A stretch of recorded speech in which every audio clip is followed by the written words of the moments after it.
बिस्मिल्लाहिर्रहमानिर्रहीम अस्सलामु अलैकुम रहमतुल्लाह। कौमी असम्बली के इजलास के अंदर नवाज़ शरीफ की जूतों से इस्तकबाल किया गया है नवाज़ शरीफ का। और इमरान ख़ान के हक़ में जो नारेबाज़ी की गई है, इमरान ख़ान के हक़ में जो नारे बुलंद किए गए हैं, उसको पाकिस्तान समेत पूरी दुनिया ने देखा है कि इमरान ख़ान के हक़ में लोग आवाज़ उठा रहे हैं, इमरान ख़ान के हक़ में लोग एमएनए बात कर रहे हैं और इमरान ख़ान के हक़ में नारेबाज़ी हो रही है। जबकि जो नवाज़ शरीफ है, नवाज़ शरीफ के ऊपर कभी जूतियाँ फेंकी जा रही हैं, कभी बोतलें फेंकी जा रही हैं, कभी इमरान ख़ान वाला मास्क जो है वो फेंका जा रहा है। तो ये नवाज़ शरीफ की असल उसकी औकात है कि नवाज़ शरीफ जो कि 3 मरतबा का वज़ीर-ए-आज़म है, उसके साथ ये सलूक हो रहा है। और इसके ऊपर जो इस्टेब्लिशमेंट है उसने भी सख्त बरहमी का इजहार किया है कि ये पाकिस्तान के सियासतदान ये मुल्क के साथ क्या कर रहे हैं, मुल्क का इन लोगों ने किस तरह से खिलवाड़ बना दिया है और मुल्क को एक अखाड़ा बना के रख दिया है। बजाय कि पाकिस्तान को एक सियासी स्टेबिलिटी की तरफ ले जाने की बजाय ये लोग अपनी यहाँ पर आपस की लड़ाइयाँ, आपस की मार धाड़, आपस के अंदर तू तरा कर रहे हैं और पूरी दुनिया ये तमाशा देख रही है। अब इस्टेब्लिशमेंट ख़ास तौर पर जनरल आसिम मुनीर ने जब ये सारा मंजरनामा देखा है तो उनकी जानिब से सख्त बरहमी का इजहार किया गया है। ये इंतहाई अहम तरीन मामला है, इसको आपने समझना है। देखिए,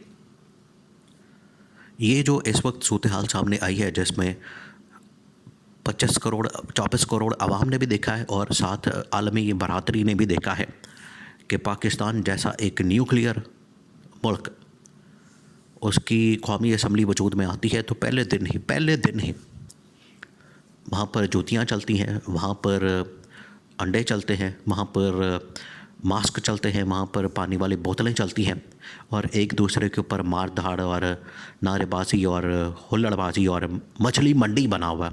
कौमी असम्बली का जो पहले दिन का इजलास था, मछली मंडी बना हुआ था, किसी को कुछ समझ नहीं आ रही।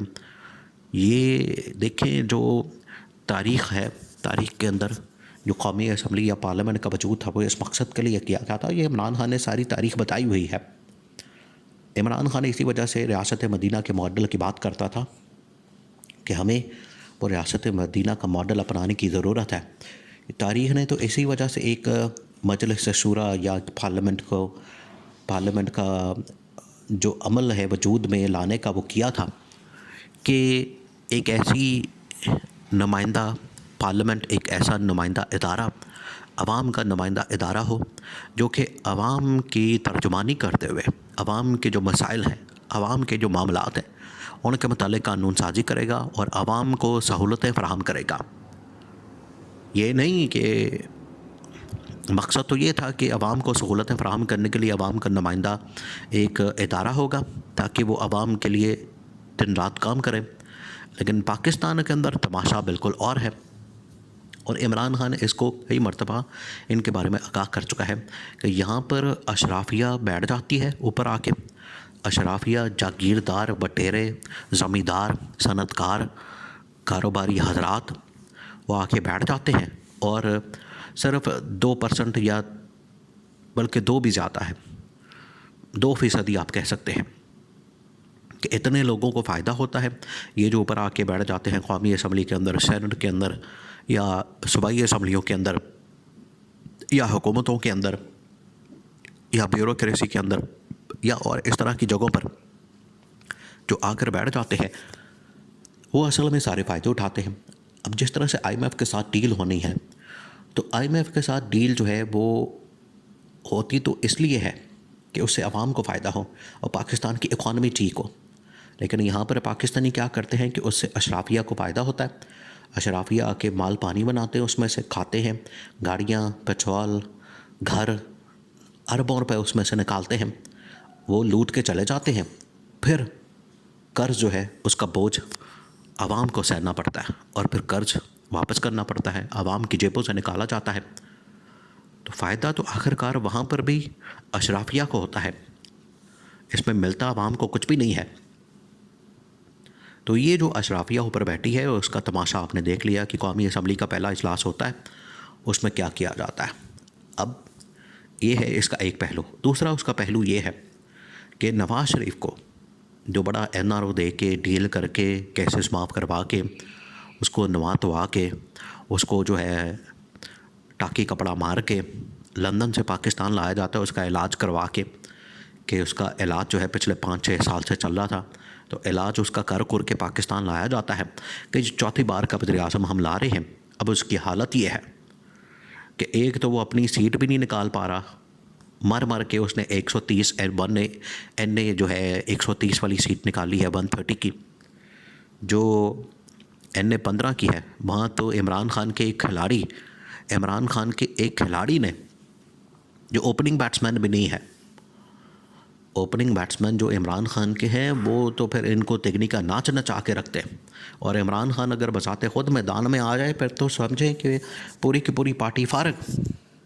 लेकिन ये जो है ये ओपनिंग बैट्समैन और इमरान खान का एक ऐसा खिलाड़ी जो कि मैदान में आता है और मैदान में आके नवाज़ शरीफ को, जो मानसहरा की सीट है NA 15, वहाँ से शिकस्त देता है और वहाँ से गुस्ताख़ खान जीत जाता है और नवाज़ शरीफ हार जाता है। ये पहली बात है। और दूसरी बात ये कि जब अवाम ने इसको मुस्तरद कर दिया, अवाम ने इसको रिजेक्ट कर दिया है, तो जब ये कौमी असम्बली के अंदर पहुँचता है तो वहाँ पर अवाम के नुमाइंदे भी इसके ख़िलाफ़ नारेबाजी करते हैं, इसके ख़िलाफ़ हुल्लड़बाजी करते हैं और नवाज़ शरीफ के ख़िलाफ़ नारे लगाए जाते हैं।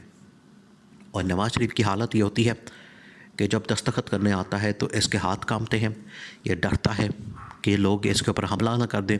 पूरी फ़ौज साथ लाता है, लेकिन इसके बावजूद इसके ऊपर बोतलें फेंकी जाती है, इसके ऊपर जूते मारे जाते हैं और इसके ख़िलाफ़ शदीद तरीन नारेबाजी की जाती है। और ये चौथी बार वज़ीर-ए-आज़म बनने आया था। हालत ये है कि अब ये किसी महल्ले का काउंसलर भी नहीं बन सकता। उसकी वजह यह है कि अवाम में जाके दिखा दे ऐसे, बग़ैर कोई सिक्योरिटी के, बग़ैर किसी प्रोटोकॉल के, तो इसको पता चल जाएगा। ये तो सोच के आया था कि मैं पाकिस्तान के अंदर जैसे ही लैंड करूँगा तो हम ये इमरान खान का ख़ात्मा कर देंगे, PTI का ख़ात्मा कर देंगे और पाकिस्तान के अंदर जो है वो नून लीग दोबारा से ज़िंदा हो जाएगी और 2/3 मेजॉरिटी रहेगी। लेकिन हालत ये है कि ना अब इनको कोई पूछने वाला, ना इनको लिफ्ट कराने वाला है। और इस्टेब्लिशमेंट ने सारा मंजरनामा देखा है, उनको पता लग चुका है कि ये अब असम्बली भी नहीं चलने वाली, ना ये लोग चलने वाले हैं। इनके पास मुल्क का, इनके पास मसाइल का, इनके पास पाकिस्तान के मामलात का कोई हल मौजूद नहीं है। इस वजह से इनके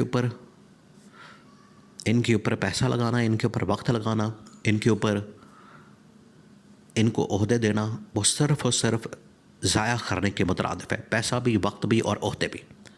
तो कोई फ़ायदा नहीं है इनके साथ होने वाला। शहबाज शरीफ की अगर हुकूमत आ जाती है, जो मैंडेट है इमरान खान को, उसको वापस किया जाए, उसको दिया जाए ताकि वो हुकूमत करे और पाकिस्तान को बहरानों और मसाइल से निकाल सके।